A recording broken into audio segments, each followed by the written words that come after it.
एक नगर में एक गरीब ब्राह्मण रहता था। उसका नाम था द्रोण।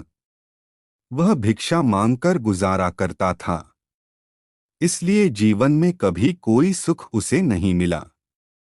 उसका शरीर भी बहुत कमजोर और दुबला पतला था। द्रोण के पास संपत्ति के नाम पर कुछ विशेष नहीं था। बस दो स्वस्थ बछड़े थे जो किसी ने उसे दान में दिए थे। ब्राह्मण लोगों से मांगकर उनके चारे आदि का प्रबंध कर लेता। इससे वे बछड़े खासे स्वस्थ और तंदुरुस्त हो गए थे।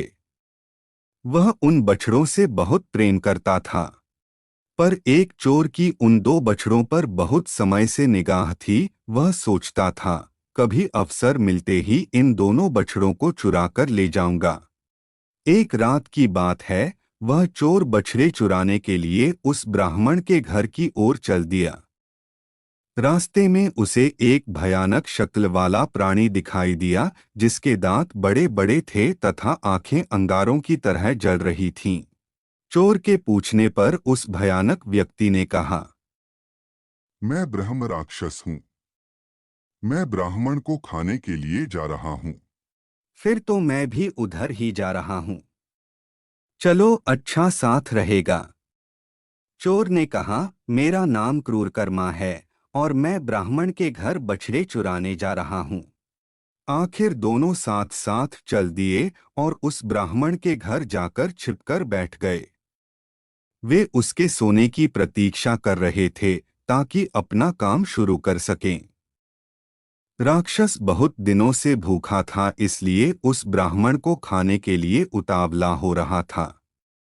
यह देखकर चोर ने कहा, भाई, तुम इतना उतावलापन मत दिखाओ। पहले मुझे अपना काम कर लेने देना। उसके बाद जो तुम्हें करना है करते रहो। इस पर राक्षस ने कहा, नहीं नहीं, तुम मुझे अपना काम पहले कर लेने देना। क्योंकि तुम बछड़े चुराकर जाने लगोगे तो क्या पता खटपट की आवाज सुनकर इस ब्राह्मण की नींद खुल जाए। फिर तो मैं भी अपना काम नहीं कर पाऊंगा। पर चोर बोला, ना भई ना, पहले मैं अपना काम करूंगा। क्या पता जब तुम ब्राह्मण को अपना भोजन बनाने की चेष्टा करो तो इसकी नींद खुल जाए। तब तो मैं भी अपना काम नहीं कर पाऊंगा। लिहाजा पहले मैं बछड़े चुराकर चला जाऊं, तब तुम अपना काम कर लेना। राक्षस को गुस्सा आ गया। गरजकर बोला, तुमने सुना नहीं मैं क्या कह रहा हूँ? पहले मैं अपना काम करूंगा। अब तुमने कुछ भी ची चपड़ की तो अच्छा नहीं होगा। चोर बोला, तुम कुछ भी कहो, मैं तुम्हारे रोब में आने वाला नहीं हूं। मैं ही पहले अपना काम करूंगा। राक्षस हो तो क्या हो गया, मैं तुम्हारी एक नहीं सुनूंगा। इस पर राक्षस और चोर दोनों जोर जोर से लड़ने लगे। इसका नतीजा यह हुआ कि उस सोए हुए ब्राह्मण की नींद खुल गई। चोर ने तुरंत पैंतरा बदला और ब्राह्मण से कहा, देखो भाई द्रोण, यह राक्षस तुम्हें खाना चाहता है। अब राक्षस ने भी चोर की असलियत बता देना जरूरी समझा। बोला, सुनो ब्राह्मण, यह चोर तुम्हारे दोनों बछड़े को चुराकर ले जाना चाहता है। अब तो ब्राह्मण सारा माजरा समझ गया।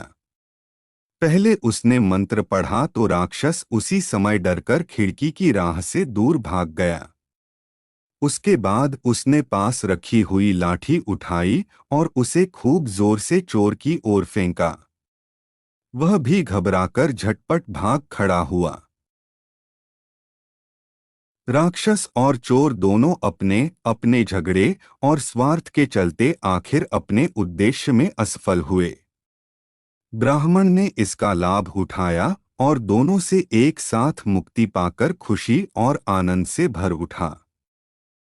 इसीलिए कहा जाता है, अगर किसी शख्स के दुश्मन आपस में झगड़ रहे हों तो इससे उस व्यक्ति के भाग्य की गठरी खुल जाती है।